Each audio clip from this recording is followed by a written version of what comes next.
Hello everyone, my name is Relax and Panic and this is another reaction to That Time I Got Reincarnated as a Slime.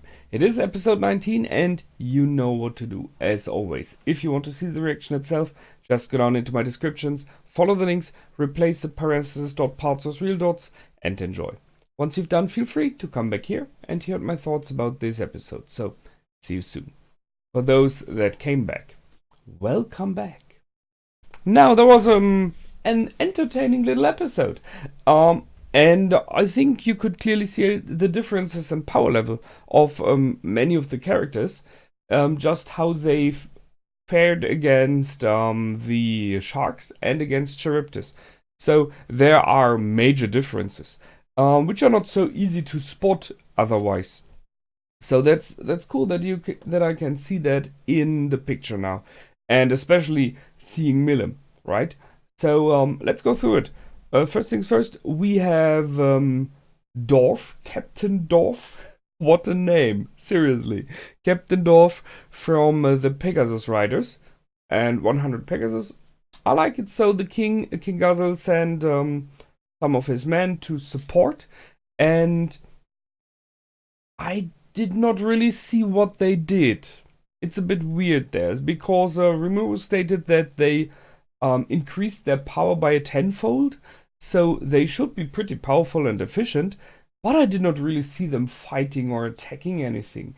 I mean, they were there and you could see something like a charge, but then they did not show any impact. I'm a little bit sad about that. They could have shown, I don't know, are they shooting with their lances? Are they just poking? What are they doing? They did not really show. However, we have in the fight the Goblin Riders, who did not do so well, but then they are still in training and they got smacked for that, clearly. I mean, Hakuron clearly was a bit upset with them not being efficient enough and handled it himself. We have the group around Suai, who is very efficient, and it seems his people as well. We have our bodyguard and Ranga, who soloed two of them. So there are different groups. The Hellflare of Benimaru downed one of them. It didn't kill him as it seems, so they finished him on the ground, but it downed one of them, so that's efficient. But as Rimuru commented already, the Charybdis has an effect of magic jamming.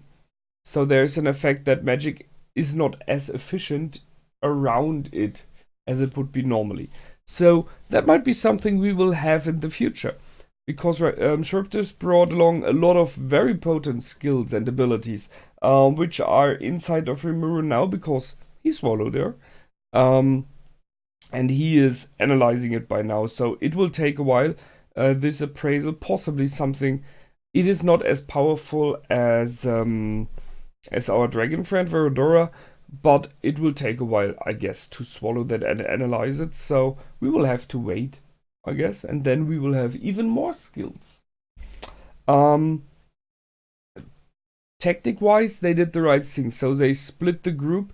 It's a bit weird. Charybdis is clearly not any kind of a general or anything. It is just an entity, just a thing flying there. And so it did not really use its troops at all. The sharks were easily split into singles, so separate and kill or divert and attack was what they did, and it worked like a charm, very kind of easily. I mean, the sharks did not really show much of their potential there. I guess against a weaker group they clearly would have been dangerous, and seeing with those huge teeth, they possibly would have taken a bite out of every army. But every group was able to handle their shark in very different ways, apart from the Goblin Riders. And as I said, Hakuron sliced and diced him into little pieces, which shows how powerful he is, by the way. I mean, he was like... that was easy for him. I like the fact that they showed all those that we acquired in the past. So Geld and Gabiru joined together, worked together to take down one or two of the sharks, and you can see that taking in people from the past is beneficial for this alliance, for this country now. They are working, they're defending. I like it. Ranga and Shion. So, Shion one-hitted a shark. She just cut off the head with one hit, which shows that she's... I don't know if she's as powerful as Hakuron, but she clearly is a capable fighter. And being the self-proclaimed bodyguard, that's cool. Ranga is able to fly now. That's something new. And I really have to give in to the question that Benimaru had. When did he learn that? So all of the friends and comrades or subordinates of Rimuru are evolving. They're getting new skills. They're getting better at what they're doing. They're training. It's good to see. Then we had, when all the sharks were done, we had the big problem left. So Charybdis was just floating there. In many ways, it didn't really care much about what was going on. And when they tried to attack it, they just couldn't really scratch it, right? It used this scale attack, which is clearly a dangerous thing, because if you're not on a very high level of power, it will just rip you into pieces. If there are thousands and thousands of those scales, that is something that can destroy a whole army instantly, right? If you can have a huge army with bows and arrows and everything against a flying unit, you know, but this scales will just rip it apart. So the fact that Rimuru was able to swallow them, and thus with gluttony and just take off the edge of this attack for once, was very, very important. Because as they showed, everyone else was not really able to do anything against it. So it took the edge off, but just for, what was it, 3 minutes? And then the regeneration would have been done already. So that's a very, very fast regeneration ability. And with a monster that big, a huge life pool to say, right? A lot of hit points. High regeneration is dangerous because you cannot bring it down. It will just regenerate. And that was the problem that they were stuck on. They did 30% damage, and then they were done. You know, they were empty. They had no more powers. Charybdis seems to have somehow defended as well. They didn't really show it. And then it would just regenerate. So you have a lost stand. You don't bring in enough firepower to take it down. You do damage, but not enough. And that's the thing here. And then, God, what a nice one. Rimuru realized, oh well, it's not after me. So, time for Milim. And I liked her in this episode. So it was this, you're not allowed to join in and you are not allowed to play because this is my problem, not yours. I see that point. But in the moment when Rimuru realized, well, Charybdis is after her, whysoever, she could do it. And that's the scene here. This guy seems to have business with you. This nonchalant moment, this, you know, he's floating next to him and he's just turning his back to it and saying like, hey, that's a friend of yours? Go. It's this way of really entertaining, not giving a crap about Charybdis there. I liked it. So Milim comes in, one-shots it, by the way. I mean, even if you could say that it was damaged, 30% damaged, just, right? Milim one-shotted it from the sky. I guess this Dragon Buster spell is possibly something specifically designed against dragons and their kin, and seeing that Charybdis is a descendant of a dragon, it possibly counts as such. And thus I would guess that Dragon Buster is way more efficient. So it does a horrendous amount of damage against dragon-like creatures. I guess that's why the name. That's something where I can explain myself that it one-shotted it from the sky, because Charybdis was portrayed to be possibly equally as strong as a demon lord. So normally Milim shouldn't have been able to one-shot it, in my opinion. But as I said, Dragon Buster, specifically against dragon creatures, why not? So she shot it out of the sky. She got the guy out of it. and showed some restraint. I mean, it looked like a blood explosion there, right? It was evaporated. And that's it, just like that. Problem? Nah, no problem at all. So, surprisingly easy in the end. I'm a bit surprised we did not really have casualties or anything here.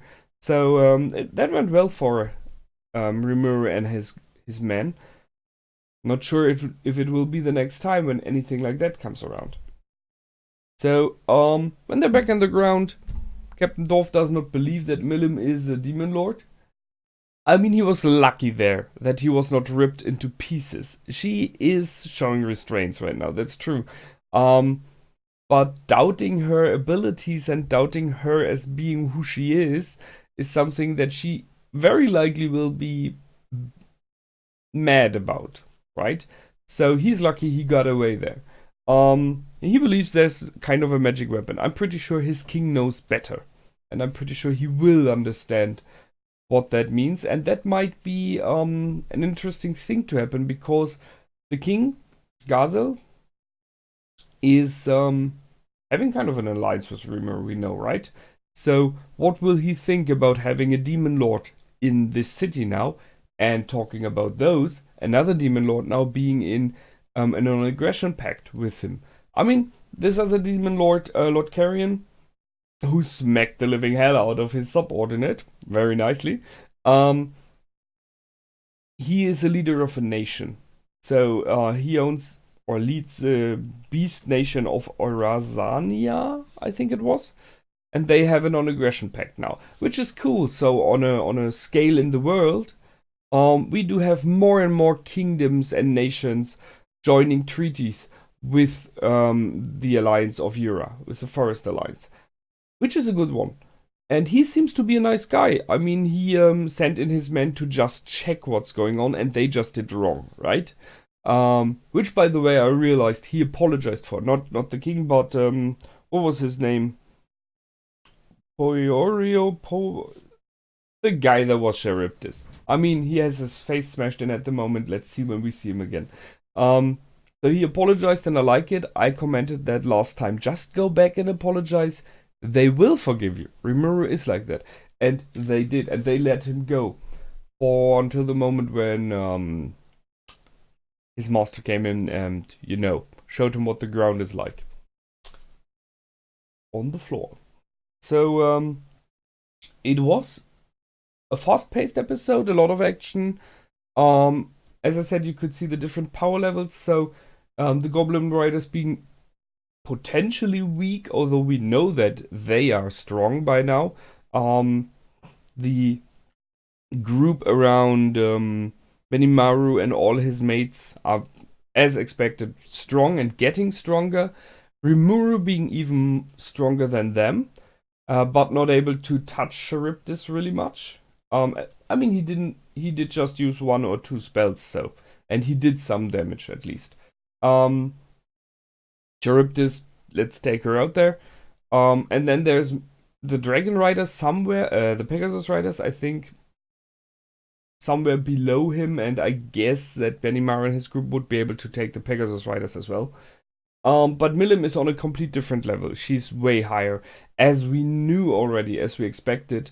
But seeing it in a one-shot is, yeah, it's good to have her as a bestie, just in case, right? So, that's it this time. I enjoyed that, and we will see what's happening now, because Charybdis is gone. And we still have those clowns running around, and we are keeping an open eye for them. What they want, what they tried. That's it for me this time. Until the next time, feel free to comment, like, and subscribe. My name is Relax and Panic. Goodbye, and out.